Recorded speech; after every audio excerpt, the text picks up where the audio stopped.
আসসালামু আলাইকুম। আজকে রান্না করে দেখাবো গাঙ্কইয়ের ঝাল, ঝাল একটি রেসিপি।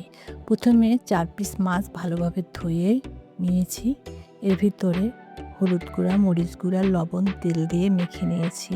একটি ফ্রাই প্যানে সরিষার তেল দিয়ে গরম হয়ে আসলে মাছগুলি দিয়ে ভালোভাবে উল্টেপাল্টে ভেজে নেব।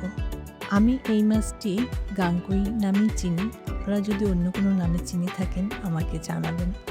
ওই তেলে আরেকটু তেল দিয়ে সাথে পেঁয়াজ কুচানো ও শুকনো মরিচের পেঁয়াজ বাটা, রসুন বাটা, জিরা ধনিয়া বাটা, হলুদ গুঁড়া, মরিচ কাঁচামরিচ বাটা দিয়ে ভালোভাবে কষিয়ে নিয়েছি। সাথে মরিচ বাটা, পরিমাণ মতো লবণ দিয়ে ভালোভাবে কষিয়ে নেওয়ার পরে ভাজা মাছগুলি দিয়ে উল্টে পাল্টে নিয়েছি। মাছগুলি হয়ে যাওয়ার পরে কয়েকটা কাঁচামরিচ ও উপরে ধনেপাতা দিয়ে নামিয়ে ফেলবো। আপনারা অবশ্যই এই মাছটা এইভাবে রান্না করে খাবেন, ভালো লাগবে। আল্লাহ হাফেজ।